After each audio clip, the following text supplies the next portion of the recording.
We're used to thinking of great explorations as triumphs, a determined leader, a daring journey, obstacles overcome through courage and skill. The map expands, the story ends in glory. But not every expedition is destined for discovery. Sometimes the dangers are underestimated, the clues are misread, the wilderness is underestimated, and the cost of chasing an idea becomes higher than anyone imagined. And sometimes that very obsession that fuels a journey is the thing that dooms it.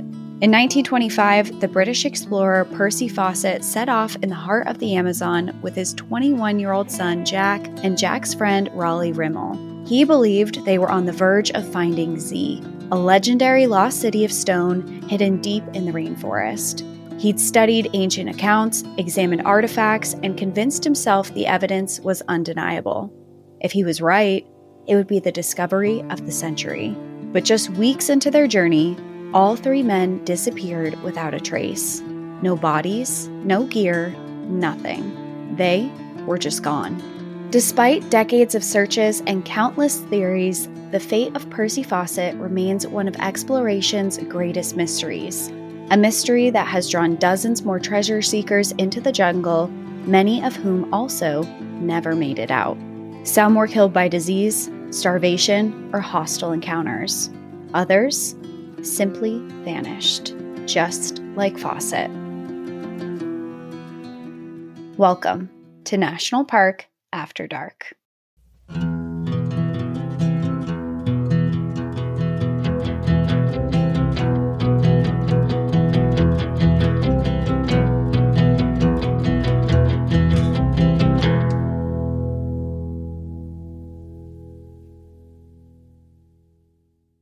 Hello, everyone, and welcome back to National Park After Dark. I'm Danielle. I'm listening today. I'm Cassie. I'm telling the story. Welcome. Amazing. I'm so excited. I have been waiting for this moment, and I don't want to ask too many questions, but there's one that I think you can answer right off the top. Does this have anything to do with the national park? Or yes. Are you just... Okay. This is fully has to do with the national park. I'm not even loosely tying something together here. This story takes place inside of a national park. Okay. Not that I'd be like, okay, well, we got to scrap it. No. Sorry. It's I don't want to hear it. Throw that research Sorry for all away. the research you've done. No, I'm super stoked. I really love this story. I haven't read the book, but I've watched the movie, which is kind of a role reversal for me. But yeah. And the movie is based off of true events, too. I mean, of course, it's dramatized. It has Charlie Hunnam in it. And, it's a dramatized version of it. So it's not fully accurate, but it does follow the true story. Okay. And it's been quite some time since I've seen it, so I'm so excited. Well, I guess before you get into it, because I know you did say it's pretty lengthy, which is great because this story is like everything I love within it's the perfect type of story. It has mystery and adventure and some question marks and just desire to find something new. Yes. But anyways, I know it's kind of lengthy, but we just wanted to say that next week there will be no new episode. We're taking a break to celebrate Cassie's wedding. It's happening. Yes, it's coming up soon. And we were like, it's a little much to have episodes and putting things out at the same time. So today this is coming out on Labor Day. So I don't know if you're listening on release day. And if not, maybe you can save it for next Monday if you're going to be missing us. But then we'll be back to our normal schedule the week after. Yeah. Okay, is that it? Yeah, I think so. Let's jump into the story of Percy Fawcett. And the way that I've formatted this story is I want to tell about Percy Fawcett and his life. So then you have context when we get into his disappearance.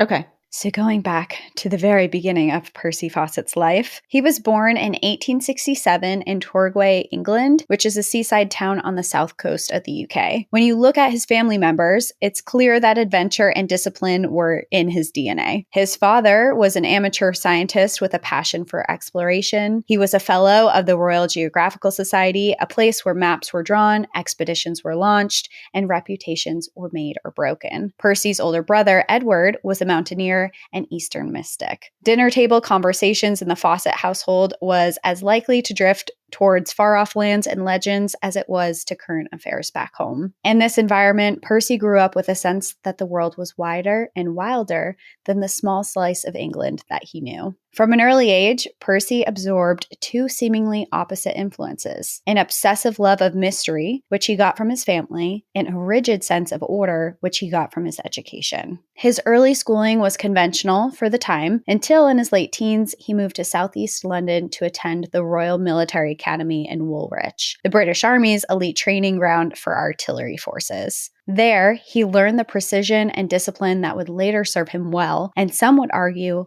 also lead him into dangerous overconfidence. Fawcett graduated from the Royal Military Academy in 1886 as a second lieutenant in the Royal Artillery. His military career quickly took him abroad. Within a year of graduating, the 19-year-old Fawcett was posted to Ceylon, which is modern-day Sri Lanka, beginning a long stretch of service overseas. His time in Ceylon was also the beginning of his fascination with tropical landscapes, ancient ruins, and the ideas that there were still corners of the earth not fully mapped or understood by Europeans. These early years planted the seed of conviction that would dominate his life, the belief that modern civilization had not yet uncovered all of humanity's greatest stories. After about a decade in Ceylon, Fawcett's military career brought him to Hong Kong and then Morocco. But by the time he was in his late 30s, he was feeling restless. The military's routines felt too constrained. In 1901, he married Nina Agnes Patterson, the daughter of a fellow British officer. She shared his fascination with exploration and would become his lifelong supporter and correspondent. That same year, Fawcett decided to follow in his father's footsteps and joined the Royal Geographical Society's training program in London, where he learned the skills that would eventually make him one of the most sought-after surveyors of his day. 2 years later, in 1903, Nina gave birth to their first child, Jack, who would one day join Fawcett in the Amazon. In 1906, they welcomed a second son, Brian, who as an adult would go on to publish Exploration Fawcett, Journey to the Lost City of Z, a book that compiled his father's journals and accounts. So there are a lot of books about Percy Fawcett, and there's actually one that was recently published in 2009, which was one that I listened to on Audible and I thought was really interesting. And that was someone who went back and researched this whole story, but his son actually published all of his writings that he would be away on expeditions and would send them home to his family and be like, hey, I'm here, I'm doing this. And he published all of that. So if people are interested, you can actually read Percy Fawcett's writings, which is cool. And in the movie, Percy is played by that guy, Sons of Anarchy guy. Charlie Hunnam. Right. I've never seen Sons of Anarchy, and really? I'm not a Charlie Hunnam girly. I'm not attached to him as a fan type way, but I mean I do like his acting, but I'm not like, oh my God, drooling. But I do think he's a good actor and I like him, and he is in Sons of Anarchy, which I guess I'm not shocked you haven't seen because I can't really picture that being your thing, but I loved it. It's that definitely show. Your oh my God. I loved it. All about the motorcycles. Yeah. That's definitely your type of show. I really liked it. And I remember watching it in college actually, and aged myself completely. But in college, I remember it was always on Tuesday nights, and we had a thing where all of our neighbors would get together and we would sit together and we would watch the new episodes every Tuesday. We did that with American Horror Story. Oh, we did that too. That was on Wednesdays. Yeah, it was was like the best because it was like right in the middle of the week. It was right before, Thirsty Thursdays, and it was kind of like a wholesome thing to do. Hours. Yeah. Yeah. But yeah, him and what's the other guy that people are like so obsessed with? I almost said Tom Holland. People are obsessed with Tom Holland. I know, I love Tom Holland. He's so cute. He is cute. What the heck? The guy in Venom. Have you seen Venom? Nope. Really? Sometimes so. I feel, have you seen those memes where it's like me handing my alien a drink and then they like have a sip of it and then they're like, and that's a margarita. It's like, sometimes I think of you as my alien. Because you like don't know a lot of sweet. I'm your alien. Yeah. Because I don't know a lot of things. Hold on, before we go on, because it's going to bother the heck out of me. Have you seen The Lost City of Z? Yes. Movie? Yes, I have. Okay. But I don't know who you're talking about. Tom Hardy. Oh, yeah. I feel like people are very like into him too. And the whole like craze with Charlie Hunnam. Or what he played in he was one of the brothers that they were the infamous gangsters, Ronnie and Reggie in England. Yes. Yeah, he played one of them. No, both of them. Both of them, yeah. Identical twins. Right. It's like there's 2 Lindsay Lohans as well. Right, in The Parent Trap. She played one of them. She played Hallie. She played one of them, yeah. Yeah. Okay, anyway, go on. Lost City of Z, Percy. Right. Back to the story.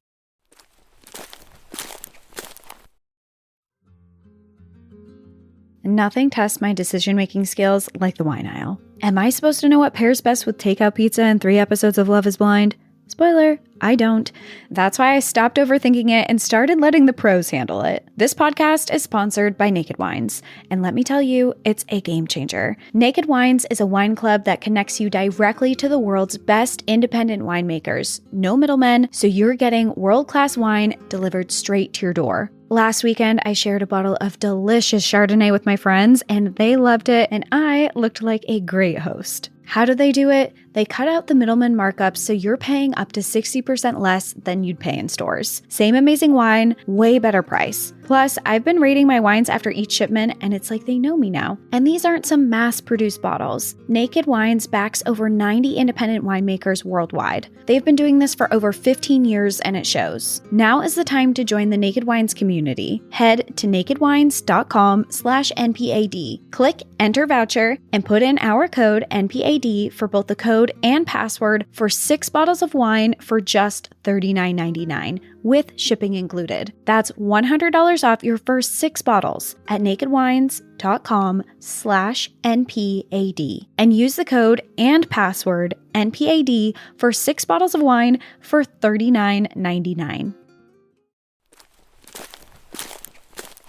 Okay, so going back into Brian, his son, who ends up writing this book and publishing his writings. The same year that Brian was born, the skills that Percy Fawcett learned at the Royal Geographical Society were put to the test in South America. The society dispatched Fawcett to map a remote and disputed stretch of border between Brazil and Bolivia, a landscape that was so inhospitable that previous surveyors had failed. The job required more than just technical knowledge. It demanded physical endurance and the ability to navigate both the dense, unforgiving rainforest and the complex mix of people who lived there. At the time, the Amazon basin was a patchwork of indigenous territories, isolating trading posts, and rough frontier towns that had sprung up during a period known as the rubber boom, when European fortune seekers came in droves to harvest latex from wild rubber trees. What year was this? This was in like the early 1900s. 1903. Yeah, this was the same time. I read a lot about this when I was reading The River of Doubt with Theodore Roosevelt's expedition to South America. There's a lot of parallels to the River of Doubt in this. I think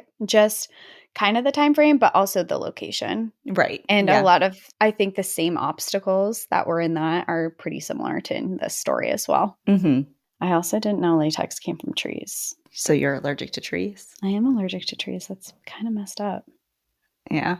Just a lot of people are allergic to latex, though. I wonder if I would be allergic to the tree or I'm just allergic to the form. I'm sure it's the form. It's all the chemical processes and making it into. I've never touched a wild rubber tree, though. So, well, I would advise against it, probably. I'm not anaphylactic allergic, though, so I feel like I could try it and just see. I'm not going to eat it. I just remember, I'll never forget the time that, like, at work, there was some sort of what was it? We were celebrating you for something. Is it my birthday? I don't know if it was your birthday or maybe something to do with, like, was it your retirement party? I think it was your retirement party. Yeah. And, like, the whole hospital was filled with balloons and, like, whatever. And you, like, walked in and you're like, I physically actually can't be here because I'm like, this is so nice, but I'm literally allergic to this entire room right now. yeah, so I have to go home. Like retirement early. Yeah, I'm actually retiring in this moment. Goodbye.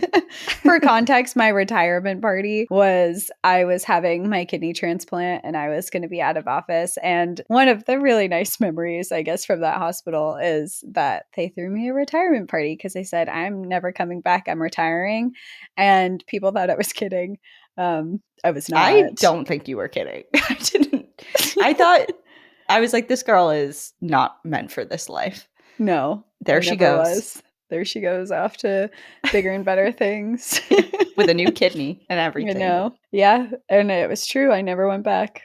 Yep. Even when I was begged, I held my ground. Mainly because the pay was awful. Anyway, I'm allergic to latex.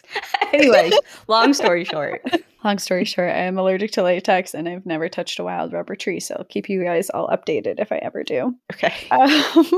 Well, going back into this period where he was sent to this place to map it, Fawcett proved that he was capable of navigating all of it. He covered vast distances by canoe, mule, and on foot, taking meticulous measurements and keeping detailed notes. He also developed a reputation for his unusually respectful interactions with indigenous communities. While many European explorers of the era relied on heavy firearms and displays of force, Fawcett preferred to travel light and maintained warm relations with the locals, sometimes trading gifts or stories. This approach didn't always guarantee safety, but it did earn him trust in regions where outsiders were often met with hostility. In the borderlands between Brazil, Bolivia, and Peru, those quote-unquote locals included a remarkable diversity of indigenous nations. Along the rivers lived the Eseeha, who were skilled canoeists and fishermen whose villages were along the banks of major tributaries. Deeper in the forests were communities like the Chocobo and the Yaminawa, known for their mobility and seasonal movements throughout the rainforest. Each had its own history of contact with outsiders. Some had long-standing grievances with explorers, traders, or government agents. Others had been traumatized by epidemics and violence brought by previous incursions. To step uninvited into their territory was to take a profound risk, one Fawcett himself had always understood, even if he underestimated it in the end. Percy Fawcett's son grew up idolizing their father's adventures. When he returned from an expedition, he would tell the boys stories of towering waterfalls, rivers the colors of tea, the nights under skies full of more stars than they could imagine. Jack, in particular, was captivated by them. Between assignments abroad, Percy encouraged Jack's love of the outdoors, taking him camping in the English countryside, teaching him to read a compass, and showing him how to pack for a journey. Even at a young age, Jack made it clear he didn't want to just hear those stories, he wanted to be part of them. Between 1906 and 1911, Percy Fawcett returned to South America multiple times, each expedition deepening his fascination with the continent's mysteries. In his journals, alongside meticulous measurements and sketches of riverbanks, Fawcett reported strange, fantastical sightings that made some of his colleagues at the Royal Geographical Society raise their eyebrows. He wrote of things like a giant anaconda that was 62 feet long, a dog-like animal with a cat's face, even a strange luminous light hovering above the trees. Aliens? Maybe? That's what it reminded me of. Like, I don't know. The Amazon's a crazy wild place. Yeah, who says there's not aliens in the Amazon? I think people have said that multiple times. I'm saying it right now. Oh, okay. Yeah. 62 feet is crazy. That is crazy. I don't know. What do you think is the longest recorded? What else is 62 feet? How many Titanic ships are 62 feet? Okay, I just typed in longest recorded. All right, do you have a guess? The longest recorded one? Yeah, ever found. And 45 feet. Moly. No. Okay, no. That's my guess. In February 2024, scientists discovered a giant anaconda species in the Ecuadorian Amazon that could be the world's largest snake. The largest female measured 6.3 meters or 20.8 feet long. That's really But big. then it does say that the locals there had reported seeing anacondas larger. Oh, okay. So locals know. 62 feet and is then wild, it says, though. And then it says, like, right after that, the largest confirmed green anaconda was about 27 feet long. Either way, 60-something feet is crazy. Out of this world. who's to say? I'm not trying to He did take like, meticulous measurements of things, though, so maybe he really did know. I don't know. I don't know. I like to, even though that sounds really outrageous to me, and maybe it totally is and it's fabricated, I like to believe that there are things out there that we just don't know and that seem very far-fetched. Well, this Google results is also I do not know. Because then another one from 6 days ago It's like, it says the snake was said to have been 33 feet long. okay, see? I don't know. See? Whatever. It Maybe also thinks I'm he still wasn't in Jefferson lying. County, Colorado, so I can't trust this.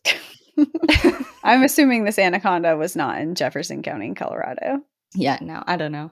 Either way, the Amazon is full of secrets, and if it wants to have a 60-something foot long anaconda as one of them, that's fine with me. Her hair's so big because it's full of secrets. Well, these accounts, carried home in letters, articles, and lectures at the Royal Geographical Society, made their way into London's newspapers and after-dinner conversations. Many people dismissed such reports as exaggerations, but Fawcett defended them, arguing that just because something sounded improbable to armchair scientists in London didn't mean it wasn't real. Wow, I feel attacked. Yeah. You could have warned me you were about to say that. I could have, but I think his argument is valid though. I think it just shows kind of both sides of the coin because people are like, "That's crazy that we couldn't imagine that," and then he's like, "I was there." You guys are looking at this from a perspective of someone who has never been here before. Well, and not only that, but when you were describing how his son like really wanted to be a part of the adventures as like his dad was describing them and things like that, especially at that time in London when I mean, you couldn't be farther away. It feels like universes away from a place like that. Like at least now, even if you physically have never been to a location, you can get a good sense and feel of it through various documentaries and a plethora of books. It's like almost like not that we know everything because we're far from that, but we have a pretty good understanding We can Google it. or a good handle on things at least. And we know at the bare minimum to know that, hey, that isn't really that impossible if you think about it, because look at what we already know exists there. And at that time, it was just this complete blank on a page in a book of like question mark, unsure. Yeah. And like living in London where it was just like one of the dirtiest places around and just like concrete jungle type of thing. And then to hear of this beautiful jungle, like, yeah, it's so cool. It is. And I think that's something that we see throughout the story too, and we'll get into more, is that this was so outlandish for people that these stories, but it also became these dinner table conversations because it was like, this is what he said he saw. Can you believe it? And when you're sitting, like you said, in a concrete jungle and you're hearing these magnificent stories that are coming from someone local to you who's saying that they've seen this other world, I think that really sparked people's imaginations and just curiosity. It feels like in a very small scale when we went to Antarctica and came back and people were like, well, how was it? It's like, I can't even describe to you what it was like because there is no parallel here. It's just such a different place that it's hard to even get you to understand what it was like without being there, you know? Yeah, my heart has been aching for Antarctica recently.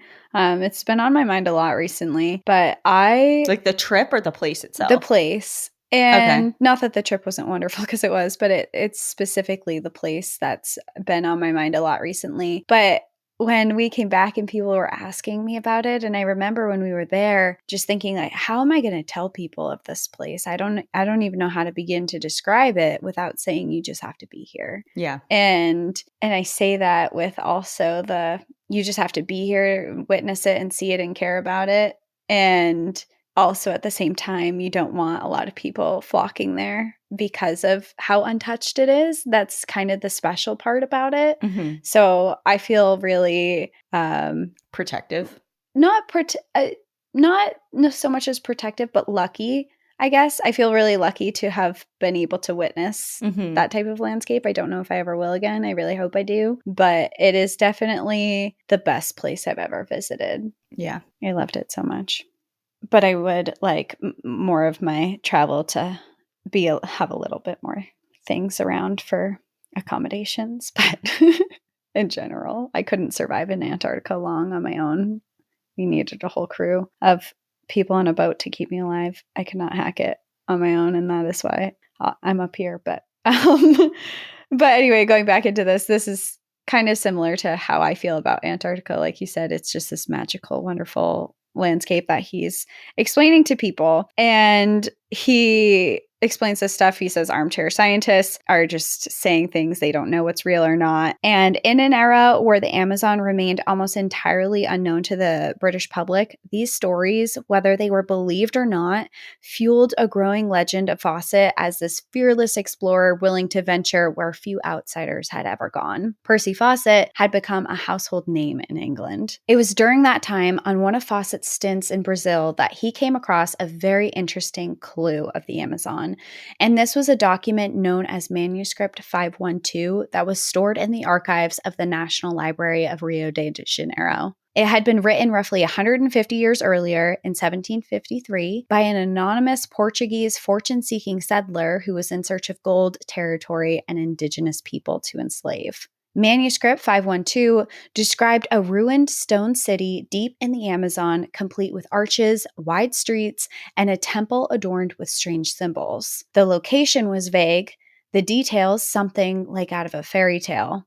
But from the moment Fawcett read it, he believed that the place being described was real. For context, most scholars in Europe at the time believed the Amazon had always been sparsely populated and that it was actually incapable of sustaining large, complex societies because of the soil. The rainforest may look very lush and green, but most of that life comes from a thin layer of decomposing plant matter on the surface. Once you strip that away, the soil beneath is actually surprisingly very poor in nutrients. But Fawcett disagreed with the notion that this would make it impossible for a city to thrive in the Amazon. He believed that this manuscript that he found might be evidence of a sophisticated pre-Columbian civilization, one that had been overlooked by history or deeply forgotten. As the years passed, this idea turned into an obsession for him. In Fawcett's mind, the city described in the manuscript was real. There was no maybe, and he gave it a name.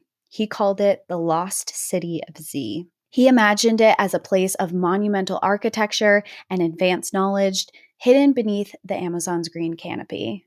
If he could find it, he wouldn't just make a great archaeological discovery, he would rewrite the understanding of human history in the Americas. For Percy Fawcett, with this in mind, the jungle was no longer a place to survey, it was a puzzle, and Z was the missing piece he was looking for. Every expedition he went on from then on, no matter its official purpose, was also a personal quest, one that would soon take over his professional work. Through it all, his wife Nina was his anchor. From the heart of the jungle, Fawcett sent her long, handwritten letters, part love note, part expedition log, describing the rivers he'd crossed, the food he'd foraged, and the people he'd meet. He shared his hopes for Z, his frustrations with setbacks, and sometimes the weariness that crept in after weeks of rain and illness. Nina's replies were full of encouragement, news of their sons, and reminders that no matter how far he roamed, he had a home to return to. I dream of that as me, but I'm the one sending the letters. But you are Percy. I'm Percy, yeah. I And think Al's that's at home just writing me letters or reading my letters. I don't know. I think it's cool to have I would dream of that being flip flop, it flip flopping. Because I do like being at home sometimes. I don't know if I could be gone for years at a time. At one point in time, I was like, I could totally be a solo backpacker and just live for years abroad. And nay, no longer. But of course, I have the travel bug and I like being out. And, you and I are gone for months at a time sometimes, you know? Quite literally. But it is nice to have somebody holding down the fort and that you can touch base with whatever. And then you can come home and then they can go off and do their thing. And then it's your time to be home. It's nice having a home base. That is Yeah. one thing. But Percy has that. He kind of has the best of both worlds because he has a family that he has a wanted. loving, supporting partner. And he gets to go off and venture around the world, do his thing, and then come back to a home that's being kept and taken care of for him. Yeah. Because a lot of this, and I was reading this in the book that was later published that I'll get into, not the one by his son, but by a recent journalist. His name, I have it written down here. It's Brian Grant, I think. And we'll get into it further in the story. But he talks a lot about his wife and just how she was really the one holding everything down. She married to have a family and kids and stuff, but then she ended up kind of a single mom. Yeah. Raising kids, taking care of the house, making sure that everything was set for when he came home. And also, a lot of times she had to work because Percy's explorations didn't always bring home a lot of money. Yeah. So she was really acting as a single parent while he was off gallivanting around the world. But from all that I've read, is she was very supportive of it. It was like, this is his dream. I knew this when I married him. So I'm going to hold down the fort. You go. Sounds like the perfect partnership they have going on. Maybe at with least a little from the more outside. money. Who knows? If I was holding down the fort entirely on my own, I would want monetary compensation for that. I mean, you're not wrong. Call me a gold digger. Call me what you will. Call me what you will. Have you seen those things? It's like, I don't know though, because you are my little alien. But so funny. It's like men be calling women gold diggers, and it's like, ooh, be scared. I'm coming after your $127. Yes. It's like, what gold? It's like men be afraid that women are after their money. It's like, what money? Yeah. I would love to know. Yeah. Anyway. Anywho, Nina is a real one. That's her name, right? Nina? Yes, Nina. Okay. Nina is not a gold digger, although if I was in her shoes, I would have been.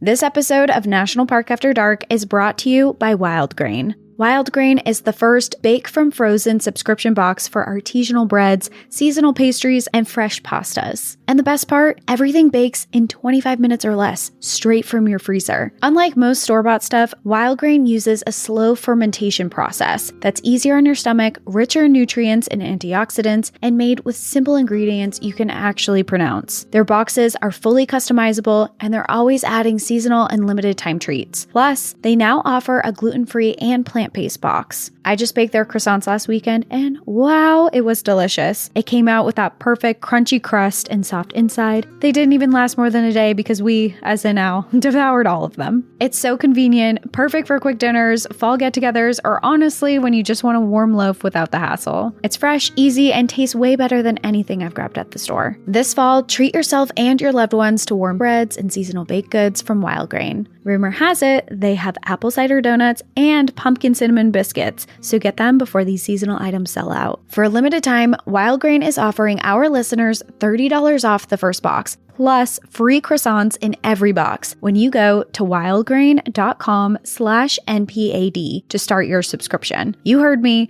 free croissants in every box and $30 off your first box when you go to wildgrain.com/NPAD. That's wildgrain.com/NPAD, or you can use promo code NPAD at checkout. Don't miss their seasonal products.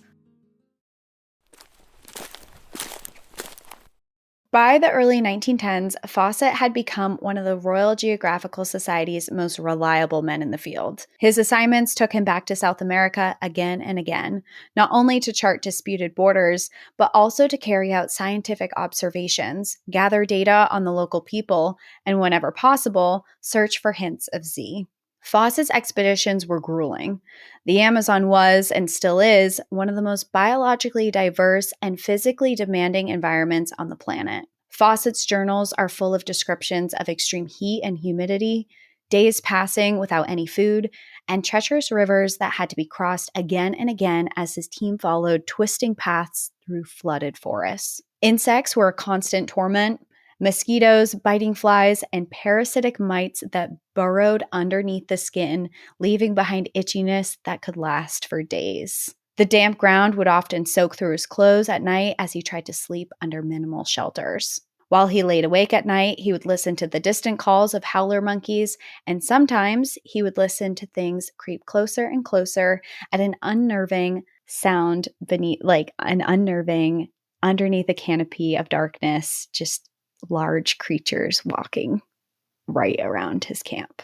To many, this sounded like a literal nightmare, and yet Fosse seemed to thrive in these conditions. He prided himself on traveling light, often with fewer than half a dozen companions and minimal supplies. As I alluded to earlier, he believed that large, heavily armed expeditions were more likely to provoke conflict with indigenous groups. His preferred kit included canned food, a few medical essentials, lightweight hammocks, a sextant for navigation, and, of course, his journals. He also carried a pistol, but he rarely ever fired it. This approach earned him both admiration and criticism. Admirers saw him as resourceful and respectful, able to move through territory that had defeated other Europeans. Critics accused him of being reckless, taking too few men, too little food, and putting his companions in unnecessary danger. Fawcett brushed off those concerns. When encountering indigenous communities, as I described earlier, he would present them with small gifts, fishhooks, beads, or cloth as a sign of his goodwill. In some cases, he was invited to share meals or stay overnight in a village. In others, wary groups disappeared into the forest before he could approach, leaving behind only footprints and the smoke of abandoned cooking fires. But Fawcett's personality wasn't all charm and tact. Some would say he was arrogant. He had little tolerance for people he considered incompetent, and his leadership style could be rigid, to say the least. Once, when a fellow officer in the field questioned his judgment during the expedition, Fawcett ended the argument by ordering the man to stand still while he drew his revolver and calmly shot the head off a nearby viper. The message he was sending was clear. In the jungle, Fawcett's word was final. I mean, that's a hell of a way to show it. It's like, I could kill you in a second. Yeah. Don't argue with me. Don't mess with me. Yeah. World War I interrupted his work in South America. In 1914, Fawcett returned to England and joined the British Army, serving on the Western Front and in campaigns across the Middle East. He rose to the rank of lieutenant colonel and was awarded the Distinguished Service Order for his actions under fire. The war hardened him, physically and emotionally, but it also deepened his yearning for the Amazon. After seeing the mass killing and mechanized destruction of the Western Front, the jungle, with all its perils and possibilities, felt almost pure by comparison. After the war, Fawcett wasted no time returning to Brazil. His 1920 expedition, undertaken with just one companion, was planned specifically to search for the site he believed might be Z. It ended in failure after weeks of illness, dwindling supplies, and difficult encounters with local groups. Fawcett withdrew reluctantly, convinced that he had come closer than ever before. By now, Z had become more than a theory for Fawcett. He was completely obsessed with its existence.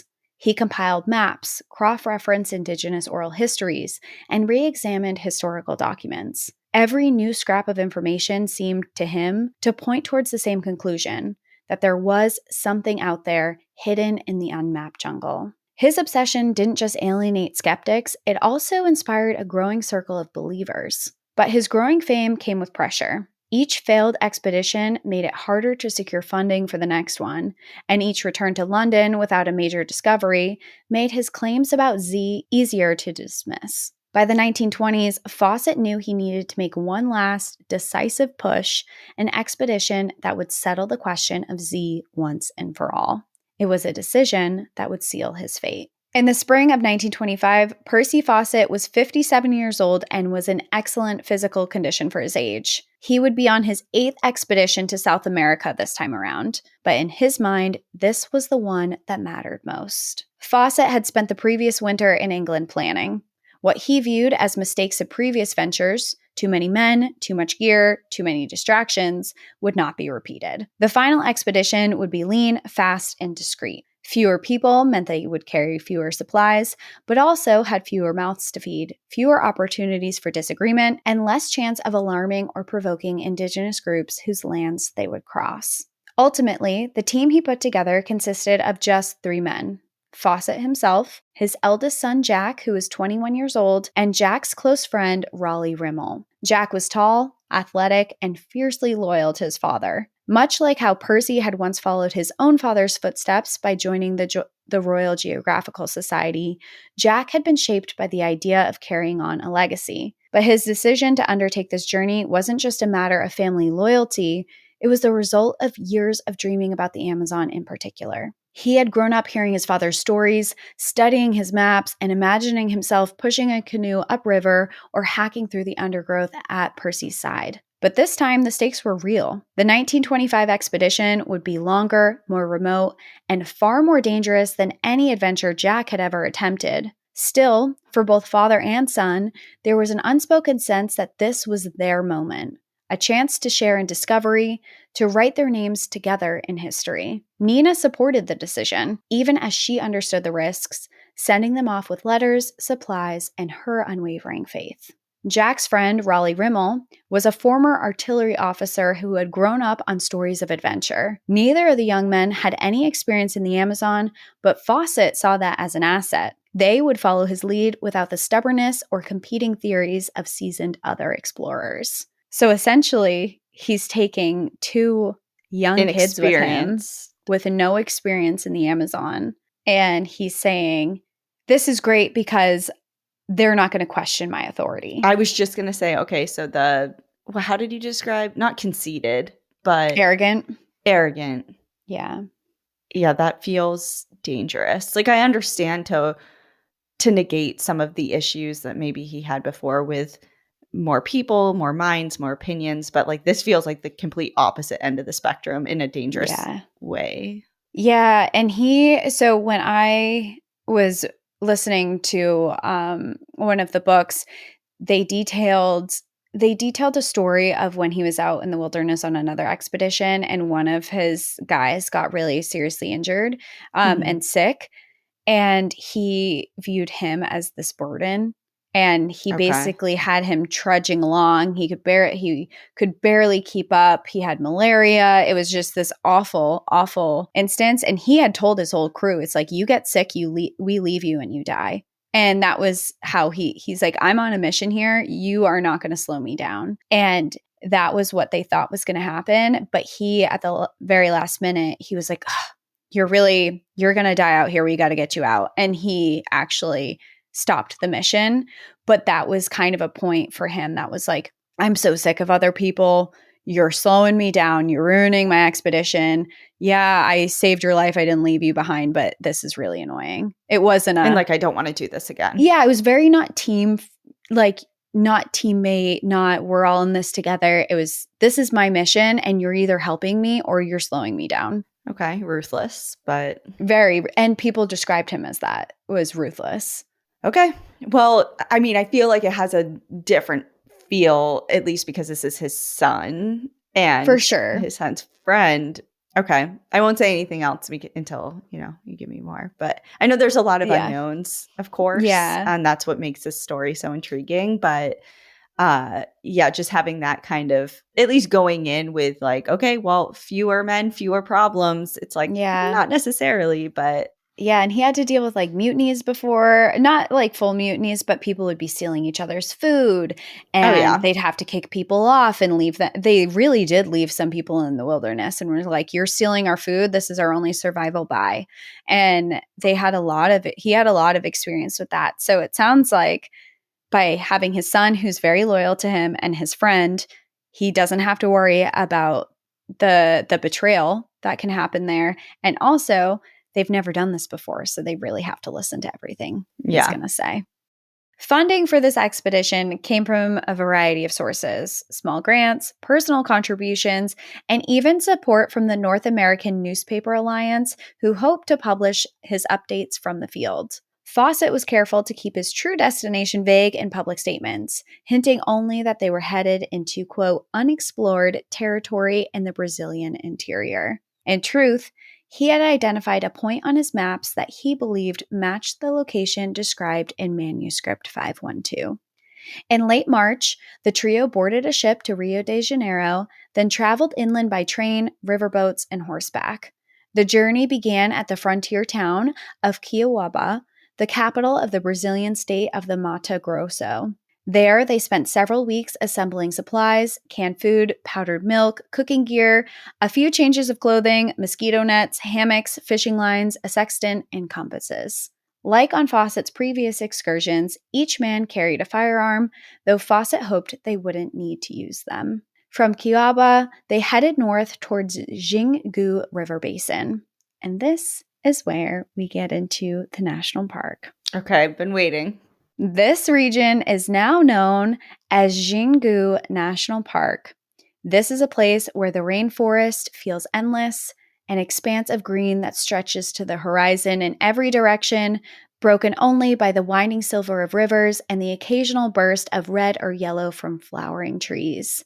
The air is warm and heavy, rich with the smell of damp earth and vegetation, and alive with sound, the low hum of insects and the calls of howler monkeys. Established as a national park in 1961, Xingu was the first large indigenous territory to be formally recognized by the Brazilian government, a groundbreaking step at the time and still one of the most significant. Today, the park covers more than 10,000 square miles, roughly the size of the state of Maryland. It's home to over a dozen indigenous groups, including the Kikoro, Kayapo, Kaimura, and Yawalapichi. Each community has its own language and traditions, but they share a deep commitment to preserving the forest that sustains them.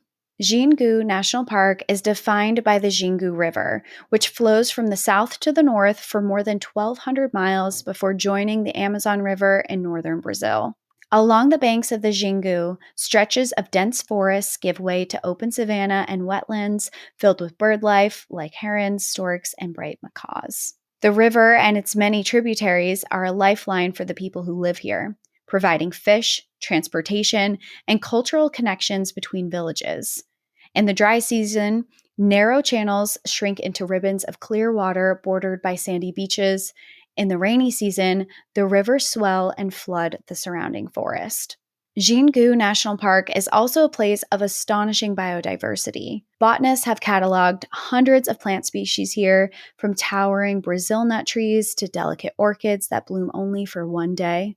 Incredible animals like jaguars, giant river otters, tapirs, and harpy eagles still roam the park. Species that have disappeared from many of their former habitats due to deforestation and hunting elsewhere in the Amazon. For scientists, Xingu National Park is part of a vital ecological corridor in the southern Amazon, where rainforest meets savanna, creating unique habitats found nowhere else on Earth.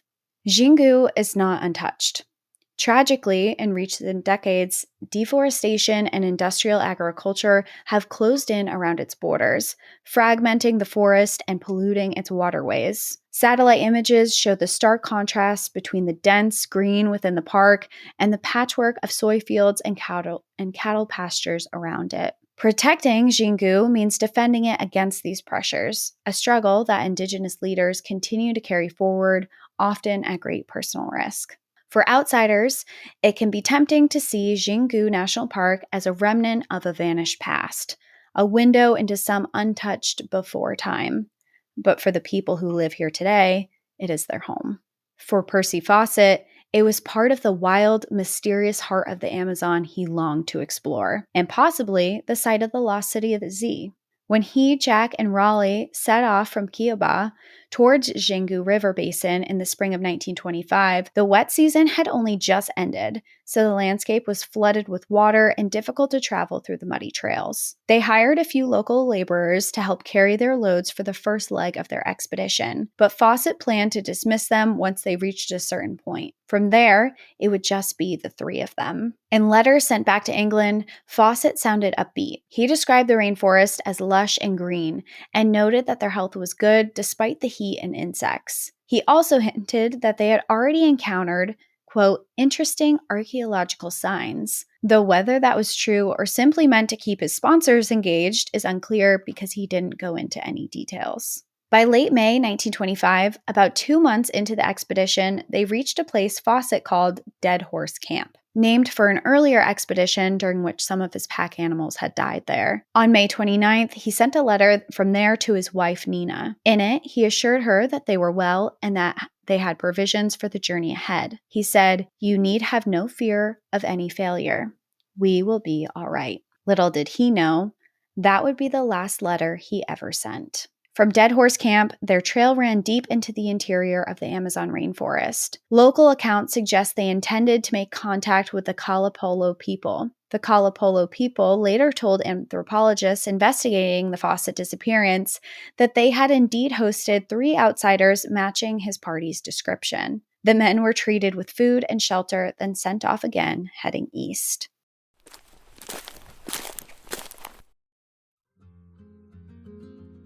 This episode is brought to you by IQ Bar, our exclusive snack and hydration sponsor. IQ Bar is the better-for-you, plant protein-based snack made with brain-boosting nutrients to refuel, nourish, and satisfy hunger without the sugar crash. When I'm out hiking or hitting the trails, I always need snacks and hydration that actually keep me going. IQ Bar has been a game changer. Their ultimate sampler pack is perfect because you get all 3. 9 IQ Bars, 8 IQ Mix, 0 sugar hydration sticks, and 4 IQ Joe instant coffee sticks. Everything is gluten-free, dairy-free, soy-free, and packed with clean ingredients like magnesium, lion's mane, and adaptogens to keep my energy steady, even on long days outside. With over 20,000 5-star reviews and counting, more people than ever are refueling their busy lifestyles with IQ Bars, brain and body boosting bars, hydration mixes, and mushroom coffees. And their sampler pack lets you try them all. For me, IQ Bar is not just a part of my daily routine, but also my outdoor and camping routine. I stash a mint chocolate chip IQ Bar in my day pack, sip a blueberry pomegranate IQ Mix after a sweaty hike, and start early mornings camping with toasted hazelnut IQ Joe. It's the perfect combination for fueling adventures and recovering after workouts. And right now, IQ Bar is offering our special podcast listeners 20% off all IQ Bar products, including the sampler pack, plus free shipping. To get your 20% off, text PARK to 64,000. Text PARK to 64,000. That's PARK to 64,000. Message and data rates may apply. See terms for details. That was the last ever confirmed sighting of Prissy Fawcett, Jack Fawcett, and Raleigh Rimmel. When weeks passed without news from them, there was little alarm at first. In the Amazon, communication delays were normal, and Fawcett had specifically instructed that no rescue attempts be made for at least a year if he failed to return on schedule. But weeks turned into months, which turned into years. A lot. A year? If I don't talk to you in like 4 days, send help. SOS. I know. We didn't talk for like a day this weekend. When's the last time we talked? It's Monday morning, and we texted when I was like struggling with my couch. What day was that? Friday? That was Friday. Is that really the last time we texted? No. Okay, wait. We texted Saturday. Yeah, wait. No, we didn't talk yesterday. I'm like, it's been a We really didn't talk yesterday, and you were upset. Send help. It's like, check your location, make sure you're okay. I know. Yeah, no, a year. And of course, yeah, everything you just outlined. Communication is spotty. It's actually very impressive that you can even get communications in the form of letters in and out of the Amazon. I'm actually floored by that. Yeah, me too. At that time in history. But the Postal Service, I'm a huge fan. I don't think I've talked about that on here. I love the postal system and the Postal Service so much. I actually want to do an episode on like the Pony Express. That would be really fun. Because, yeah, that'd be a Christmas episode. That's a Polar Express.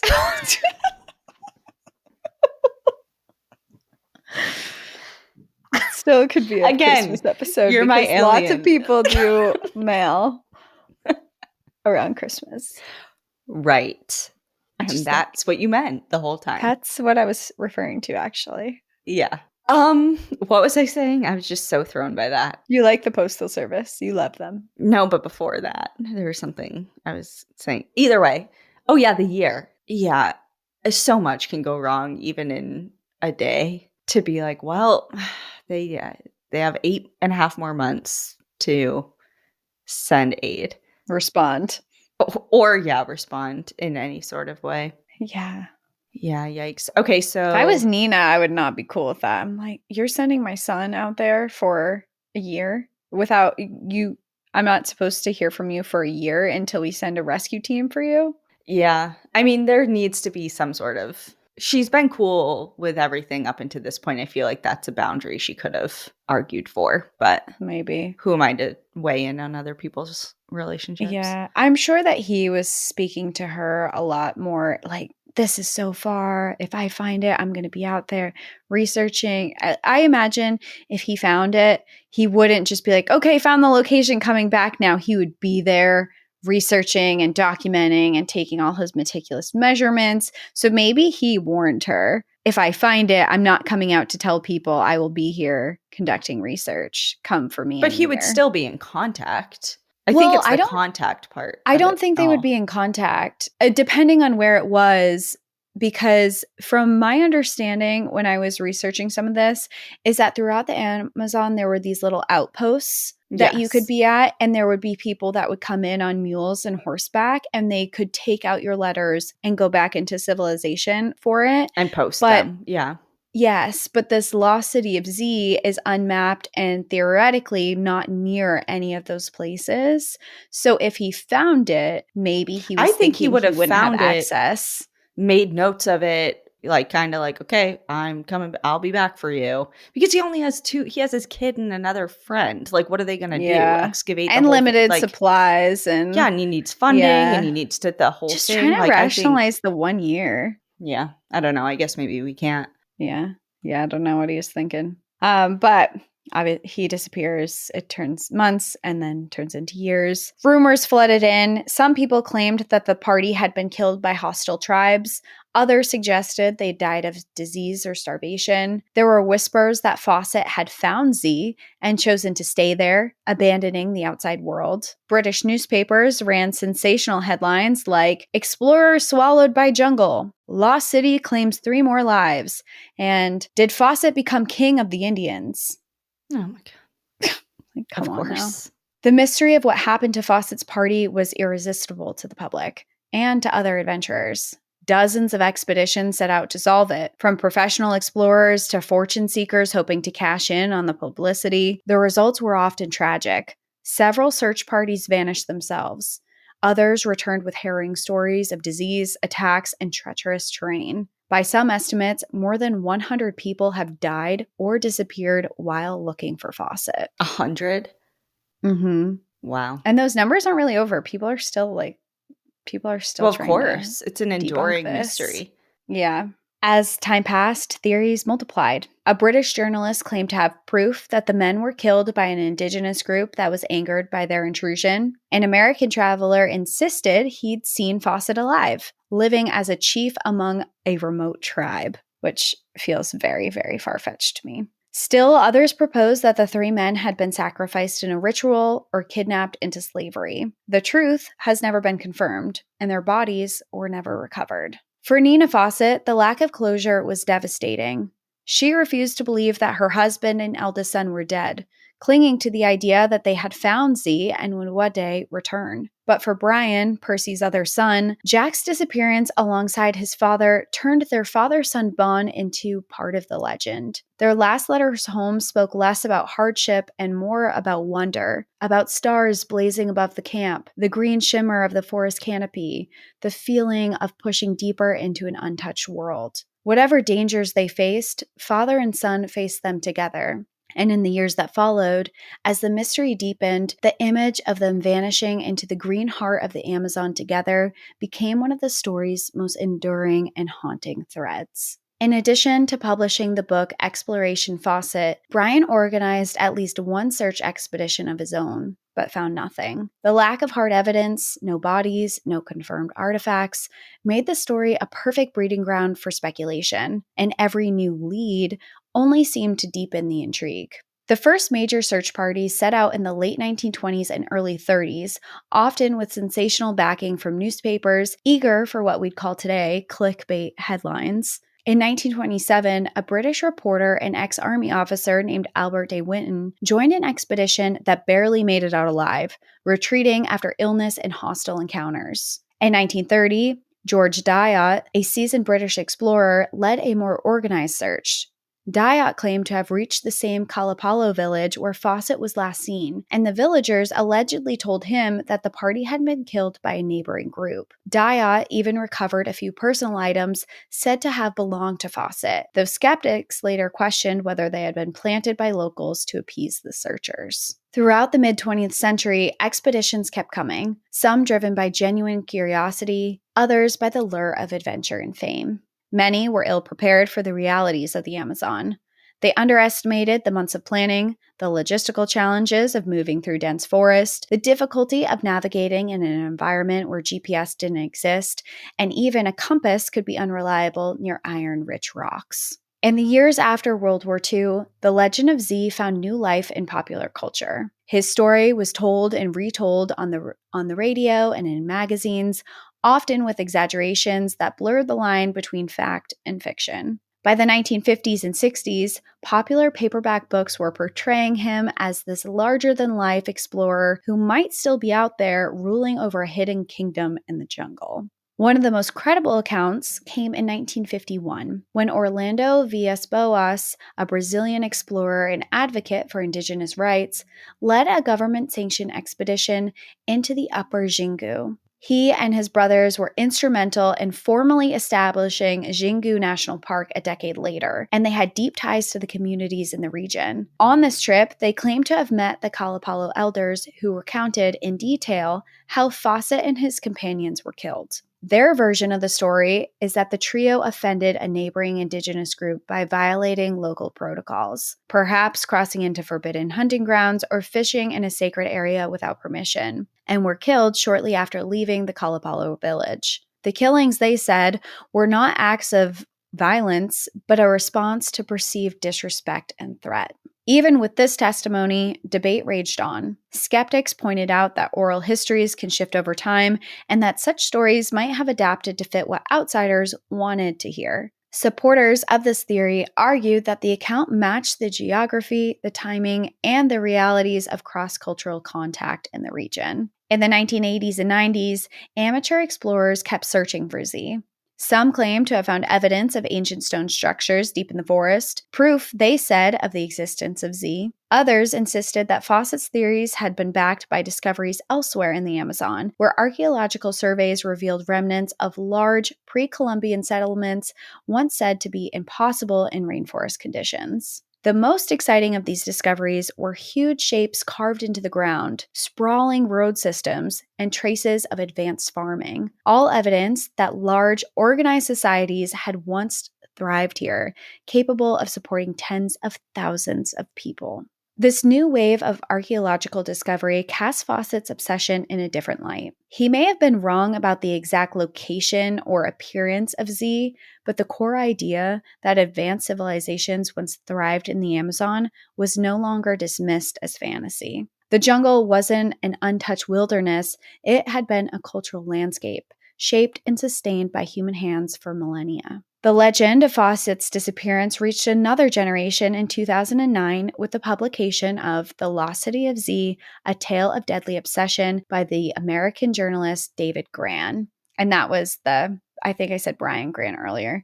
That's the book that I listened to on Audible for this. And I think that's the book the movie adaptation is based off of, I think. Yeah.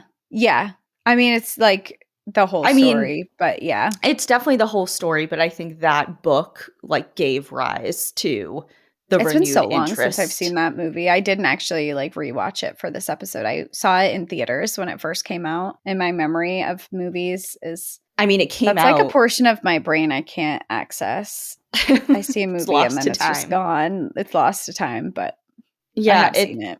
It came out in 2016, so almost 10 years ago. Yeah. Well, this book is both a biography and a detective-like narrative of David Grann's own journey, retracing parts of Fawcett's route through the Amazon. He interviewed modern-day Kalapalo elders, delved into the archives of the Royal Geographical Society, and ultimately came to the conclusion that echoed that of many anthropologists. Fawcett likely perished soon after leaving the Kalapalo. The book became a bestseller, and in 2006, I have it here. And in 2016, it was adapted into a feature film of the same name, introducing Fawcett's story to yet another audience. Well, so there we go. It is. There it is. I have it right there.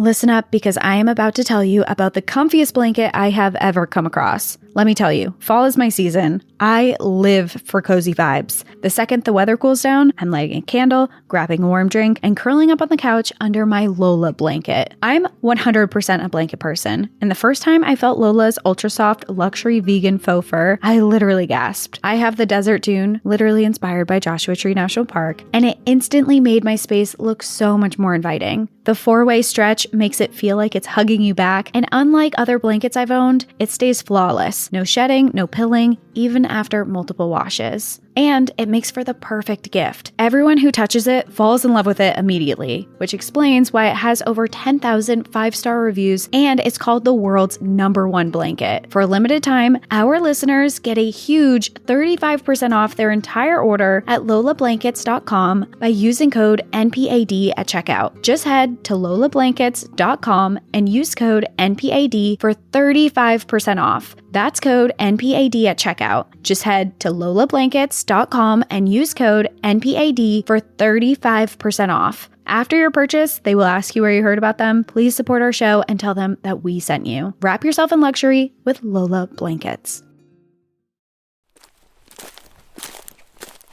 Meanwhile, Xingu National Park, the backdrop of Fawcett's final days, has become a landmark in Indigenous land rights, home to more than 6,000 people from 16 distinct ethnic groups. It's a living reminder that the region Fawcett sought to, quote-unquote, discover was never lost. It has been inhabited, managed, and defended for countless generations. For many Indigenous people of the Xingu, the Fawcett story is not a romantic mystery, but a cautionary tale. It's a reminder of the dangers of entering someone else's land without understanding, respect, or invitation. Dangers that are as real today as they were in 1925. And nearly a century after Percy Fawcett vanished, his name still sparks debates in explorers clubs, online forums, and campfire circles. It's easy to reduce his story to a single question: what happened to him? But that's only part of it. The deeper question is, why was he there at all? Fawcett's life was shaped by an era when much of the world's quote-unquote unexplored land had been mapped, claimed, and divided by colonial powers. The blank spaces on the globe were disappearing. The Amazon was one of the last, and to many in Europe, the most exotic frontiers. In chasing Z, Fawcett was chasing not just a lost city, but the fading possibility that there were still wonders beyond the reach of Western knowledge. That pursuit demanded bravery, skills, and endurance. But it also carried the arrogance of assuming that what was unknown to him, or to the Royal Geographical Society, was unknown altogether. As I've mentioned a few times, the indigenous peoples of the Xingu had lived there for thousands of years, with their own histories, alliances, and sacred places. With this in mind, Fawcett's story raises questions that feel just as urgent today as ever. How do we balance curiosity with respect? At what point does a quest for knowledge become an act of intrusion? And when we romanticize explorers like Fawcett, are we celebrating their courage or overlooking the consequences of their journeys? Like so many stories, Fawcett's endures because it's unfinished. No conclusive evidence has ever emerged to prove exactly where, when, or how he died. But maybe that's the point. Some mysteries aren't meant to be solved, reminders that the world still holds places that won't yield all of their secrets. And that is my story of Percy Fawcett and searching or dying for the lost city of Z. Loved it. Amazing retelling, and I love how it offered a different perspective of the same story that we've heard kind of regurgitated over and over. And I am totally among those who have ate up the like mystery and allure and fantasy. And like you said, like it's intriguing. That romantic type of view of it. And while also overlooking like, you know, some very probable realities of what else was going on at the same time. And yeah, I mean, it's so tempting to be like, what do you think happened to him? You know, because I think exactly what the local people told. I think that for us to be like, well, oral histories change, know if you're telling the truth, versus this That's so culture. dismissive. It's so dismissive, and you're speaking to a culture that has almost exclusively survived off of oral histories for millennia. I'm going to take their word for it that they met this group of people and they saw, and it sounds like they didn't know they were these explorers, because they only realized who they were after they were described, and they're like, yeah, we housed three of we hosted them, and we hosted them. We were friendly, all was well, but they offended our neighbors and they killed them for it. And it's like, that's it. That's what happened. And I think that's very likely.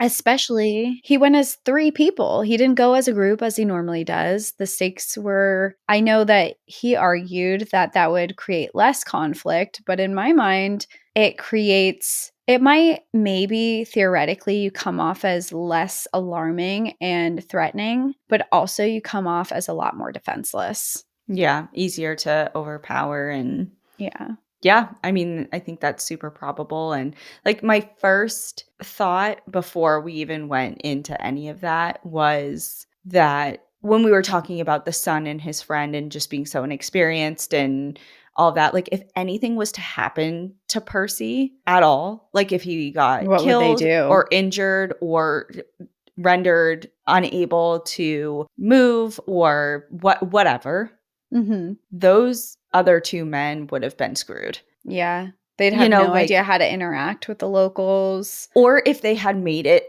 further after like that last known location and they had made it quite a bit further, like, I mean, I'm sure they had some sort of navigational skills and things like that, but you never know. And it's a completely different spot. I don't know. My first thought was like, okay, they probably would have been totally hosed and unable to, like, I think they would have starved or gotten lost or something if something happened to Percy in particular. And then that kind of opens up like a whole nother door of like, well, what happened to them and whatever. But I think I'm on board with what you're saying as far as this is super probable. It's not far-fetched at all. It's happened. And just because we don't know for a fact that that is what happened to these 3 men, we have seen through other expeditions and other recounted like testimonial, Roosevelt included, with Rondon and his guide and all of that. Like, that is something that happened a lot. Yes, absolutely. And it was witnessed, and we know for a fact that's what happened to certain people. And not because it was like this hostile, like these indigenous groups just lashed out and whatever. It was like exactly what you said, like they interpreted different things as disrespectful. And there was this barrier, whether it be language or customary or whatever, there was just this mismatch. And it was a pretty tense time. And I mean, going back to the whole rubber thing, like they were being invaded by all of these different colonial powers, and their lands and their ways of life were being stripped. They were being slaughtered. Like, they weren't exactly the happiest with outsiders. So it's not, it's just not far-fetched to be like, oh, that's what happened and that's the end of the story. Like, there's nothing more to it. So I don't know. Like, I'm totally on board with that. And I think that it's kind of, I think people might resist that sometimes because it's not as like, they found it or they got lost after they like, he's leading a tribe. And it's like, no, he's not. There's no tribe out there that looked at a white Percy Fawcett and said, you can lead our people who have hundreds and thousands of years of history here. No. There's not a single, like, there's not a world in which that would have happened. There's not, I mean, maybe there's a story of that happening somewhere. I have never personally heard it. I've never personally heard of it. I've heard of different groups, integrating others for sure. But I've never heard of them being like, leader. And here's now your crown and we are going to bow to you. Like, that is just wild. But regardless, like, I don't know. He was killed. I would, I think personally. Yeah. And I mean, there is something to be said. I think that discovering this lost city, I mean, it is portrayed as romantic and it's intriguing. And I'm the same as you, where I've like found these stories and I'm like, wow, this is so interesting. This world away, it feels so different than what I know. But at the same time, he's searching for something that is someone else's history and someone else's home and is hidden in this area. I mean, you look at all of these indigenous communities and maybe they've all known about this all along and it's just part of their history that is theirs. I mean, it reminds me so much when you were telling a part of that story. I'm like, oh, I should come back to this. So thank you for reminding me. But when we were at Machu Picchu and we were learning about like, you know, a lot of people were reading about the history through different books. Was it Turn Left at Machu Picchu? That book that everyone was reading, and just through different our different tours and different guides and stuff talking about the rediscovery of Machu Picchu. Like for the local communities, they're like, yeah, we've known it's been up there. We know.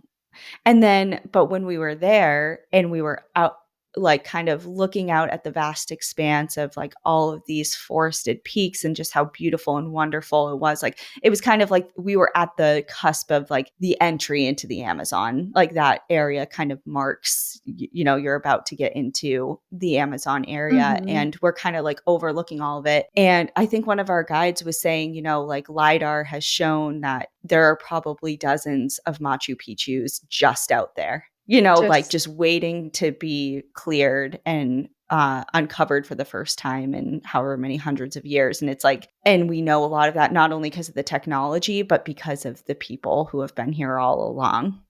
And it's just, I mean, didn't he learn about this lost city of Z through that writings? From a manuscript from a colonizer. Who probably heard about it. Who was there to steal from the indigenous communities. Yeah. So I don't know. It's so very easy to look at it from like this like mystical, magical, like, yeah. And there is something about it. Like discovery is cool, but it's really not discovery. It's just It's discovery for you. It's new to you. Yeah. But it might be sacred for someone else. And I mean, there is something about being on this world, especially in this day and age where it feels like everything is known. And I think there is something that's really cool about exploration. But kind of going back to my final question is like, when does exploration become intrusion? Yeah. And that's deep. We'll leave you all with that. So just think about that. Think for about the next that. 2 weeks. Next time you're intruding on sacred lands. But really, I mean, there's so many aspects in our own personal history that we can attribute to that question as well. Yeah. And I just love like re-examining stories like this because I think that like it's really cool to have to get to like sit down and research and look at this through a different way, because this is a perfect example of stories that we've done before where growing up or up until literally I sit down and talk to you about it, I had a completely different take on it. And I was like in a different, side of the fence on how I thought about stories like this or how I discussed them in my own life. And then through either a conversation or researching it myself, it's like, maybe we should like change our tune a little bit. And it's like, we never want to come across as like, you guys should like really think about how you're thinking about things like this, because it's like, we don't want to come across as like that, because for up until an hour and 10 minutes ago or whatever, I was like the same, you know, it's just like, it's just always learning and trying to, because I agree. And even this story that you just heard today, if you're interested, you don't have to take my word for it. Read the books, you know, there's so many resources for you. Just always encouraging people, form your own opinions, your own critical thinking, find your own research, have discussions with people, read these books. And we're not the end all be all of opinions here. This is just the information that we're bringing, but you might find more. You might find different. And that comes with pretty much everything. Just go out and learn. Go out and learn. Yeah, I had my aura photo taken yesterday, and I guess part of it, I'm going to butcher it because I don't remember. Part of it said that the yellow color that I've never had before, she was like, this is your inquisitive, like you're always wanting to learn and discuss, not only learn, because there are like knowledge seekers out there, but yours is coming across as not only are you a knowledge seeker, you want to discuss it. You want to dissect it. You want to talk about what you're knowing or what you're learning about. And you also want to hear about what others have to offer. And it's like, you're big into communication about it. Not just, you don't want to retain it and move on. You want to like dissect it and really parse through it. I'm like, well, Yes. It's like that you hit I the would nail on the agree. head on that one. Yeah. Yeah. So anyway, all right. Well, thank you everyone for listening, and we'll see you in 2 weeks. We're taking next week off, but like Cassie said before, maybe just save this one, or if you are interested in, if you are ever like, I wonder what Patreon or Apple subscription is about, there's we have a huge backlog of bonus content to fill your missing time us. if you're interested. We got a lot. We got a lot going on. So yeah, we will see you in a couple weeks. Until then, enjoy the view. But watch your back. Bye. Bye. Thank you for joining us again this week. If you love National Park After Dark and want to hear exclusive bonus stories, join us on Patreon or Apple subscriptions. Patreon subscribers have access to our National Park After Dark book club, live streams, Discord, and much more. If you prefer to watch our episodes, video episodes are now available on YouTube. If you're enjoying the show, please take a moment to rate, review, and subscribe on your favorite listening platform. And to follow along with all our adventures, you can find us on Instagram, Facebook, TikTok, and X at National Park After Dark.